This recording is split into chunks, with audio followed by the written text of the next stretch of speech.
स्वागत है आप सभी का हमारी इस यूट्यूब चैनल में। तो आज की वीडियो में देखेंगे जेसीईआरटी द्वारा जो मॉडल पेपर आया है कक्षा 8 का, क्लास 8 का, उसका गणित का सॉल्यूशन, बाकी सब्जेक्ट का आंसर दिया हुआ था। बाकी सब्जेक्ट का तो आंसर से मतलब है, तो आंसर दिया हुआ था, आप देख लीजिएगा पिछला वीडियो में। पूरा मॉडल सेट जितना भी सब्जेक्ट है सभी का अपलोड कर दिए हैं, डिस्क्रिप्शन में लिंक भी दे दिए हैं डाउनलोड करने का। लेकिन मैथ का आंसर नहीं दिया हुआ था, और मैथ का आंसर अगर दिया हुआ भी रहता तो समझने में दिक्कत है, इसलिए मैथ को पूरा बढ़िया से समझाएंगे इस वीडियो में, ठीक है। तो चलिए, बहुत इजी क्वेश्चन है, बहुत ही आसान है, इसलिए बोर्ड में नहीं कर दें, यहाँ पे हो जाएगा, है ना। बहुत ही आसानी से आपको समझा देंगे। बोर्ड में करेंगे तो 50 क्वेश्चन नहीं हो पाएगा, लेकिन यहाँ पे 50 क्वेश्चन कोशिश करेंगे कि हो जाए, है ना। बोर्ड में बहुत टाइम लगता है लिखना मिटाना ऐसा। अब यहाँ आराम से हो जाएगा। देखिए, पहला क्वेश्चन है, सबसे छोटी पूर्ण संख्या कौन है। तो सबसे छोटी पूर्ण संख्या याद कीजिए किसको कहते हैं। तो पूर्ण संख्या 0 से स्टार्ट होता है, 0, 1, 2, 3, ये सब पूर्ण संख्या है। तो सबसे छोटी पूर्ण संख्या 0 हो जाएगा। और अगर सबसे छोटी प्राकृतिक संख्या कहता है तो 1 होता है, ठीक है। 5 का व्युत्क्रम क्या होगा। तो व्युत्क्रम मतलब होता है, पलट दो इसको, नीचे कुछ नहीं है, 5 के नीचे कुछ नहीं तो 1, है ना। तो उस 5 को एक नीचे कर दो, है ना। ऊपर में कुछ नहीं तो 1 रहेगा, नीचे 5 कर दो, माने पलट दे। जैसे 3 का बोलता है तो 1/3, जैसे बोलेगा 1/2 का व्युत्क्रम तो 2 हो जाएगा। 3/5 का व्युत्क्रम तो 5 ऊपर 3 नीचे, ऐसा। तो पलट देना व्युत्क्रम कहलाता है, यानी गुना का उल्टा, ठीक है। 19 का वर्ग क्या होगा। 19 का वर्ग बोला, वर्ग मतलब क्या होता है, स्क्वायर। तो 19 का स्क्वायर कर देना है, यानी 19 गुना 19। स्क्वायर करने का एक शॉर्टकट तरीका भी बताए हैं, गुना नहीं करते रहना है। 9 9 81 का 1 हाथ में 8 हो जाएगा, और तीनों गुना कर देते, 9 दूनी 18, और 18 1 18, 18 और 8 हो जाएगा 26 का 6 हाथ में 2, फिर 1 का स्क्वायर 1 और 2 3 4 461 है। 1 का 1 और 2 3 होगा 3 361। तो दूसरा ऑप्शन में देखिए 361 है। क्लियर है। अगला क्वेश्चन है, 900 का वर्गमूल ज्ञात कीजिए। वर्गमूल मतलब 900 किसका स्क्वायर करने से आएगा, इसको स्क्वायर रूट निकालना है। तो देखो 3 3 9 होता है, और 2 0 होते हैं, 1 0, 30 का स्क्वायर करने से 900 होगा, ठीक है। तो 30 आंसर। 11 का घन कितना होगा। घन मतलब होता है क्यूब। तो 11 गुना 11 गुना 11 3 बार लिखना होगा। तो 11 का रहिए होता है 121, फिर गुना 11। तो 11 से गुना कर दे, 11 का 11 हाथ में 1, 11 दूनी 22 रहेगा 23, हाथ में 2, 11 का 11 12 13, तो 1331 हो जाएगा 11 का घन, ठीक है। 1331 तीसरा ऑप्शन में है। अगला प्रश्न है, 8/27 का घनमूल क्या होगा। 8/27 है उसका घनमूल, ठीक है। मतलब किसका घन करने से 8 और 27 आएगा। तो 2 का घन करने से 8 आएगा, 2 दूनी 4 दूनी 8 आ गया। और 3 का घन 3 3 9 3 27, तो 2/3 आंसर पहला ऑप्शन में है। अगला क्वेश्चन है, 5 का क्यूब है, इसका सही मान क्या है। क्यूब मतलब क्या है कि 5 को 3 बार लिख दे और गुणा कर दे। 5 5 25 गुणा 5, 25 25 125 होता है ना। 5 25 5 2 10 दोबारा, तो 125 आंसर। एक्स का पावर उसके बाद देखिए 0, तो एक्स का पावर 0 रहे कि 1,00,000 का पावर 0 रहे, किसी का भी पावर 0 रहे उसका मतलब 1 होता है, तो इसका आंसर 1 हो जाएगा। अगला क्वेश्चन है, एक संख्या ए बी है, उसका विस्तृत रूप क्या होगा। देखो ए और बी है, तो इसको अगर फैला के लिखे, पूरा छितरा दे तो क्या होगा। तो देखो इकाई में बी है और दहाई में ए है, ठीक है। तो दहाई मैंने 10 ए हो जाएगा प्लस बी हो जाएगा, ठीक है। 10 ए प्लस बी, दूसरा ऑप्शन। अगला क्वेश्चन है, कौन संख्या 3 से विभाज्य है। 3 से कौन विभाज्य है वो बताना है, मतलब 3 से कौन कटेगा। तो 3 चौके 12 दिख रहा है शुरू नंबर में, तो ये कट रहा है, तो खत्म कहानी, पहला ऑप्शन सही। निम्न में एक पदी व्यंजक, एक पद किस में है। तो देखो पहला ऑप्शन में 2 पद है, तीसरा में भी 2 है, चौथा में भी 2 है, लेकिन दूसरा जो है उसमें एक ही पद है 2xy, तो दूसरा ऑप्शन सही हो जाएगा। फिर अगला क्वेश्चन है, -2xy का संख्यात्मक गुणांक क्या है। तो -2xy में संख्या क्या है, तो -2 संख्या है, तो -2 इसका आंसर हो जाएगा, ठीक है। देख लीजिए ऑप्शन नंबर 2। अगला है, a² -2ab + b² का गुणनखंड। तो ये किसका फॉर्मूला है। a² -2ab + b² a b का होल स्क्वायर का फॉर्मूला है। तो a b का होल स्क्वायर है, मतलब a b को 2 बार ऐसा गुणा में लिख सकते हैं, a b a b, तो दूसरा ऑप्शन सही है। अगला क्वेश्चन है एक्स स्क्वायर माइनस 9 का गुणनखंड क्या होगा, तो गुणनखंड कर दे एक बार। तो एक्स स्क्वायर माइनस 9, 9 को 3 का स्क्वायर लिख सकते हैं, 3 का स्क्वायर है ना। एक्स स्क्वायर माइनस 9 था तो 9 को लिख दिए 3 स्क्वायर, तो ये बन गया देखो ए स्क्वायर माइनस बी स्क्वायर। ए स्क्वायर माइनस बी स्क्वायर बराबर होता है ए प्लस बी ए माइनस बी।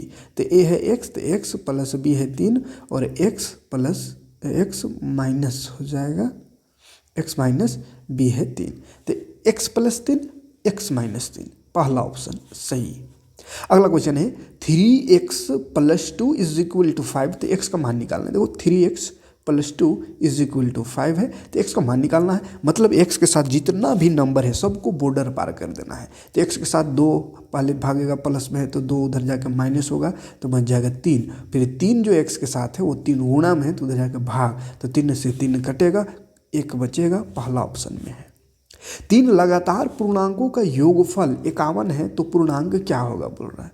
3 गो लगातार पूर्णांक है, लगातार पूर्णांक माने लगातार संख्या 3 गो है जिसको जोड़ने से 51 होता है। तो यहाँ तो ऑप्शन से भी काम कर सकते हैं। देखो 15, 16, 17 लगातार है, 16, 17, 18, 51, 52, 53, तीनों तो सब लगातार है, तो लगातार है। अब जोड़ के देख ले किसको जोड़ने से 51 आएगा, है ना, किसको जोड़ने से 51 आएगा। तो चलो शुरू लग जोड़ते हैं, 6 और 7 13, जैसे 15, 16 और 17, इसको जोड़ के देखते हैं। 6 5 11 और 7 18, 18 ही क्या है, यहाँ 51 लाना है तो नहीं आएगा 51। दूसरा को जोड़ के देखते हैं, 16 17 18 को, 8 और 7 कितना हो गया 15, 15 6 21, 7 में 2 3 और 2 5, देखो आ गया, तो दूसरा ऑप्शन सही है। अगला क्वेश्चन है 40 का कितना प्रतिशत 16 होता है। 40 का कितना प्रतिशत 16 होता है, तो हम मान लेते हैं क्या 40 का x%। मैथ का सबसे आसान तरीका है, जो नहीं जानते उसको x मान ले। तो 40 का x% है, मान लेते हैं हम 16, और ये जो x माने उसका हम वैल्यू निकाल देंगे तो काम हो गया। एक सेकेंड, तो एक देखो कहा हुआ 40 का मणे गुना x% मतलब नीचे 100 बराबर 16। अब सबको उधर कर दे, x का मान निकाल ले। तो 0 से 0 कटेगा, पहले काट लेते हैं उसके बाद उधर कर देते हैं। तो 16 10 भाग में है तो उधर जाके गुना, ऊपर 4 है तो ये नीचे, तो 4 चौके 16, 4 दही ये 40 बच गया। तो x का मान 40, तो 40% आंसर हो गया। ठीक है। अगला क्वेश्चन है 50 आमों के समूह में 60% आम बिल्कुल पका है, तो पके हुए आमों की संख्या। देखो यहाँ पे पका हुआ कितना है 60% आम पका हुआ है, लेकिन संख्या में नहीं ना मालूम है कि 5 गो पाकल है कि 10 गो पाकल है कि 20 गो पाकल है। 50 में से 60% पाकल है, पकल है, तो उसमें कितना हुआ नंबर निकालना है। तो बहुत ही सिंपल है, क्या करने का 50 का कितना परसेंट 60% पका हुआ है, तो 60% निकाल दो। तो 50 का 60%, 50 का मण गुना 60% मतलब नीचे 100। देखो 1 0 से 1 0, 1 0 से 1 0 कटा, तो 5 छक्के 30 गो आम जो है पकल होगा। और बोलता कांचा आम कितना, तो 50 गो में 30 गो पकल, तो कांचा आम 20 गो हो जाता है, तो पकल आम बोला है तो 30 आंसर। फिर अगला क्वेश्चन है यदि x 1 है y -2 है तो x² प्लस y² क्या होगा। देखो x क्या है -1, y है -2, और क्वेश्चन है x² प्लस y²। तो x में रख दो, x में रख दो -1 प्लस y में है -2, तो -2 का स्क्वायर, 1 का स्क्वायर 1 प्लस 2 का स्क्वायर 4, तो 4 रहेगा 5, 5 आंसर है। देखो तीसरा ऑप्शन में है। 7 का घन का इकाई अंक क्या होगा, 7 का घन का इकाई अंक बोला था, 7 का घन करना होगा, घन यानी कि 7 गुणा 7 गुणा 7, 7 7 49 गुणा 7, तो 7 9 63 का 3, तो इकाई खाली बोला है तो इकाई में 3 आ गया था, और गुना करते नहीं रहना है, 3 आंसर। अगला प्रश्न में आवेंगे 21 नंबर, एक घड़ी का अंकित मूल्य 2000 रुपया है, इस पर 10% बट्टा, बट्टा माने छूट होता है, डिस्काउंट दिया जाता है, तो कितना में बेचेगा। तो इसका पहले क्या निकालना होगा 10% छूट है, तो कई रुपया छूट है वो नहीं मालूम चल रहा है, तो रुपया निकालेंगे। तो क्या करेंगे 2000 का 10% कर देंगे, तो 2000 का 10% यानी 2000 का मैंने गुना 10% मान नीचे 100, 2 0 से 2 0 कटेगा तो बच जाएगा 200, माने 200 का छूट दे रहा है। तो 2000 दाम था बुआ, ओकरा में 200 छूट दे दिया माने डिस्काउंट, तो कितना में बेचेगा तो 1800 में बेचेगा, है ना। तो विक्रय मूल्य 1800 हो गया है। अगला प्रश्न है 75 पैसा का 2 रुपया से अनुपात निकालो। तो पहले दोनों को रुपया या दोनों को पैसा में बदलना होगा। तो 75 पैसा एगो है 75 पैसा और एगो है 2 रुपया। तो 2 रुपया को पहले पैसा में बदल देते तो 75 और अनुपात में ऐसे बिंदु लगा दे। 2 रुपया में 200 पैसा होगा, 1 रुपया में 100 पैसा। और काट देख रहा यहीं पे 5 एका 5, 2 या 5 5 25, 5 चौके 20, 5 0 0, 5 तिया 15, 5 8 40। तो बच गया इधर 3 उधर 8, 3/8। पहला ऑप्शन सही। ठीक है। अगला प्रश्न, दो परिमेय संख्या के बीच कितनी परिमेय संख्या हो सकती है। तो दो परिमेय संख्या है ना बबुआ, ओकरा बीच में अनंत परिमेय संख्या होता है ना, बहुत बार बताया। अनंत माने अनलिमिटेड। निम्न में कौन पाइथागोरस त्रिक है। पाइथागोरस त्रिक किसको कहते हैं।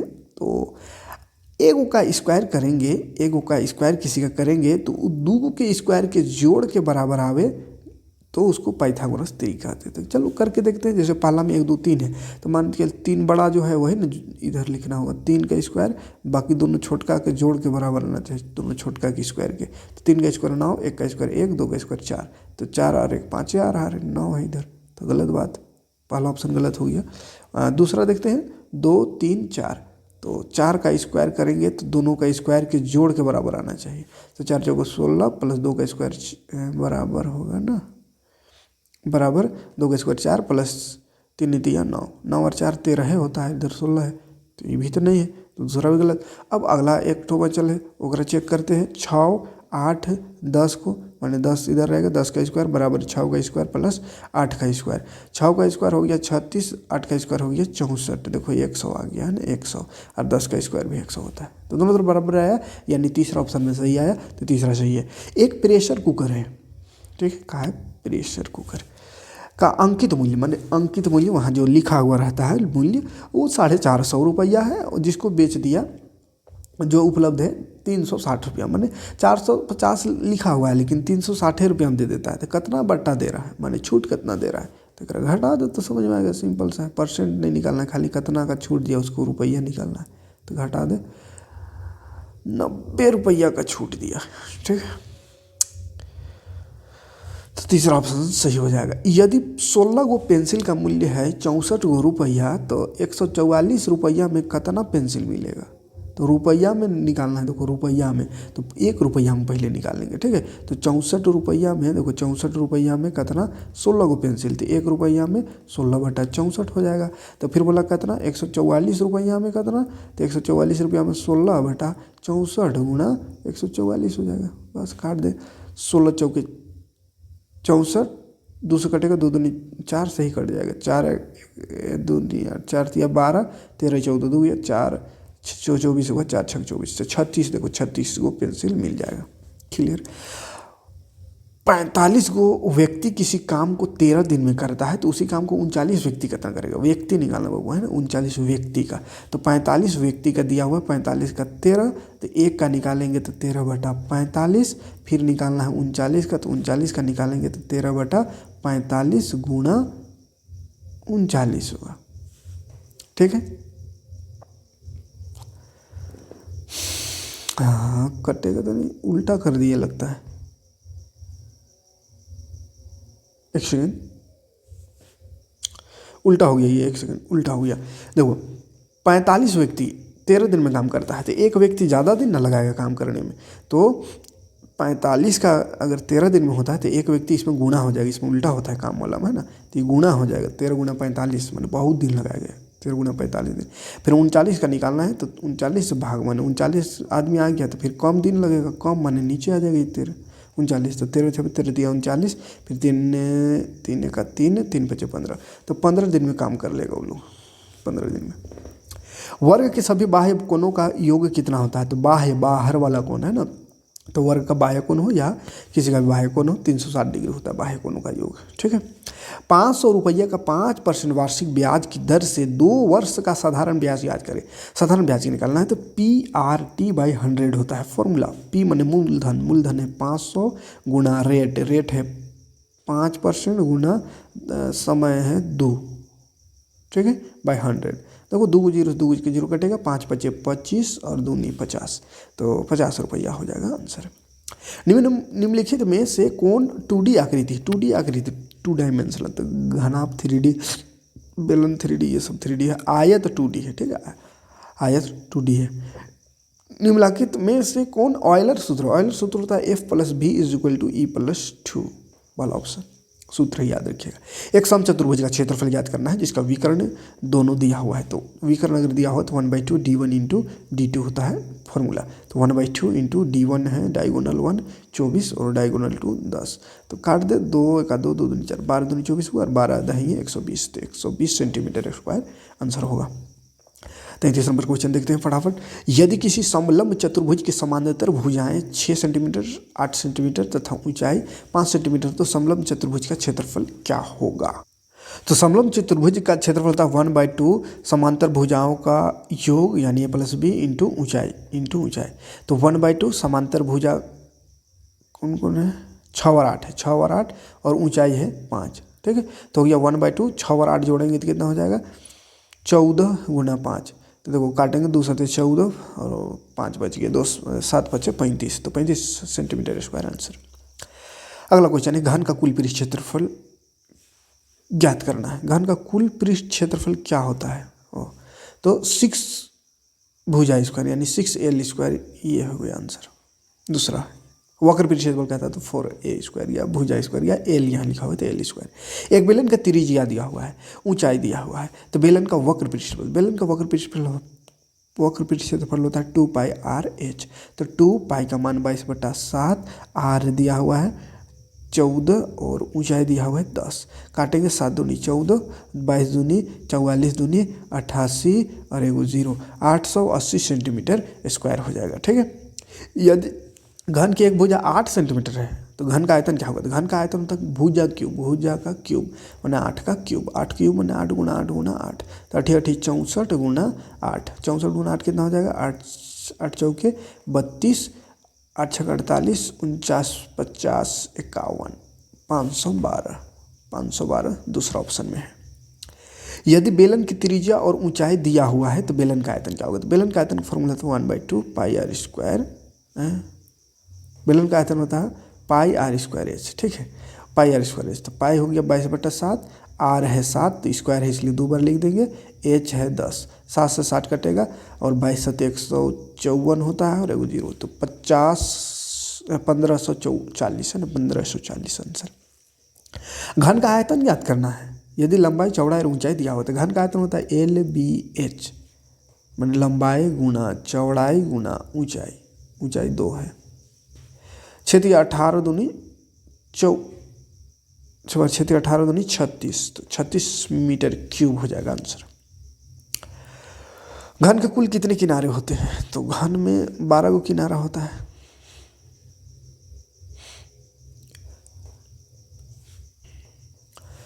चार का मिलान चिन्ह क्या है? तो 4 का मिलान चिन्ह बोला है तो 1 2 3 4 ऐसा होगा, है ना, इसको मत लगा दीजिएगा, ये मिलान चिन्ह, ये रोमन संख्या है ना, दूसरा वाला रोमन है, ये मिलान चिन्ह है। वर्ग अंतराल 30 और 40 का वर्ग चिन्ह क्या है? वर्ग चिन्ह होता है दोनों का घटाव। अच्छा नहीं, वर्ग चिन्ह घटाव नहीं होता है, वर्ग चिन्ह होता है दोनों के जोड़ बटा 2, तो 30 और 40 कितना हो गया, जोड़ेंगे तो 70/2, तो 70 का आधा माने 35, तो 35 चौथा ऑप्शन में है। वर्ग अंतराल 20 30 का माप क्या है? तो माप में घटाते हैं, तो 20 30 में 20 घटाएंगे तो 10 इसका माप है। आंकड़ों के सबसे बड़े एवं सबसे छोटी परीक्षणों का अंतराल को क्या कहते हैं? तो सबसे बड़ा और सबसे छोटा को जब घटाते हैं तो उसको परिसर कहते हैं। क्या कहते हैं? परिसर। वृत्त आलेख का दूसरा नाम, वृत्त वाला ऐसा जो आलेख होता है ऐसा वाला, इसको क्या, इसका और एगो का नाम है तो उसको पाई चार्ट कहते हैं ना। 2 सिक्कों को एक साथ उछालने पर हमें कुल कितना परिणाम प्राप्त होगा? तो 2 सिक्का को एक के साथ उछाल लेंगे तो हो सकता है दोनों में हेड आए, ठीक है, या दोनों में टेल आ सकता है, या हो सकता है एक में हेड एक में टेल आए, या हो सकता है इसमें टेल उसमें हेड आए, ठीक है, तो 2 दूनी 4 को परिणाम प्राप्त हो सकता है, पहला ऑप्शन सही है। जब एक पासे को फेंका जाता है तो उसके सतह पर एक सम संख्या आने की प्रायिकता क्या है? तो पासा लूडो गोटी कहते हैं। तो लूडो गोटी में 1 2 3 4 5 6 तक लिखा हुआ रहता है।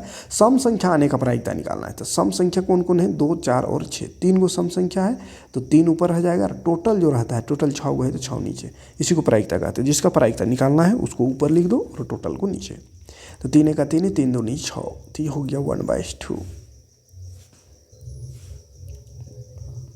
1/2। एक थैली में 4 गो नीला, 2 गो हरा और 5 गो काली गेंद है। थैले के अंदर बिना देखे एक गेंद निकाली जाती है। इसकी क्या प्रायिकता है कि निकाली गई गेंद पीला होगा? तो पीला, जिसका प्रायिकता निकालना है उसके ऊपर। तो पीला गेंद कै गो है? पीला तो होगा ही नहीं, तो 0 प्रायिकता हो गया, 0 है ना, पीला ही नहीं। मूल बिंदु का निर्देशांक क्या होगा? तो ये ग्राफ ऐसा होता है, इसको मूल बिंदु कहते हैं बीच वाला को, तो इसका निर्देशांक 0 0 होता है। ठीक है, तो 0 0 आंसर। बिंदु -3 -4 किस चतुर्थांश में? जो चतुर्थांश याद कीजिए। चतुर्थांश ये होता है पहला चतुर्थांश, ये दूसरा, ये तीसरा और ये चौथा। तो क्या बोला है इसमें? -3 -4, तो दोनों माइनस में, x भी माइनस में, y भी माइनस में, तो यहाँ पे आएगा तब ना माइनस माइनस दोनों होगा, ये x ये y। तो तीसरा चतुर्थांश में x y दोनों माइनस होता है, तो तीसरा तृतीय चतुर्थांश होगा। 50 नंबर और आखिरी नंबर क्वेश्चन देख लेते हैं, बेड़ा पार हो जाएगा। बिंदु ये है, उसमें कोटि क्या है? कोटि देखो, भुज एक होता है कोटि, x वाला को भुज कहते हैं, x को भुज, y को कोटि। तो इसमें कहा कोटि पूछा, तो y 2 -5, 2 -5 में y को नहीं, पहला वाला x होता है, दूसरा वाला y, तो y है -5, तो -5 इसका कोटि। ठीक है, उम्मीद है वीडियो समझ में आया होगा, जो भी बताया समझ में आया होगा सारा कुछ, और समझ में आया होगा तो लाइक और कमेंट करिएगा और चैनल में जुड़ जाइए, है ना, क्योंकि अब चैप्टर वाइज भी सारा चैप्टर का MCQ करा देंगे। कहे कि एग्जाम बहुत करीब है एग्जाम, इसलिए अब थोड़ा सा 10 क्लास का एग्जाम चल रहा है, इसलिए 10 क्लास का ज़्यादा वीडियो अपलोड कर रहे हैं, लेकिन धीरे धीरे अब 9 और 8 का भी ज़्यादा से ज़्यादा अपलोड करके और पूरा सब्जेक्ट कंप्लीट करा देंगे MCQ। ठीक है, क्योंकि MCQ खाली आएगा, इसलिए बहुत दिक्कत है, MCQ को हल्के में नहीं लेना है। और ये मत सोचना है, ये नहीं सोचना है कि मॉडल पेपर ये जो 50 हुआ यही वाला एग्जाम में आएगा, ऐसा ही आएगा, इसी टाइप का आएगा, यही वाला नहीं आएगा, है ना। ये गलतफहमी में नहीं रहना, नहीं तो कौन कमेंट किया था कि सर यही सब ना एग्जाम में आएगा, कि बकलवा यही सब अगर एग्जामों में आ जाएगा तब फिर आदमी सब ने 100 में 100% लिया था। ठीक है, तो मिलते हैं नेक्स्ट वीडियो में। थैंक्स फॉर वॉचिंग, जय हिंद। कुछ चैप्टर लेकर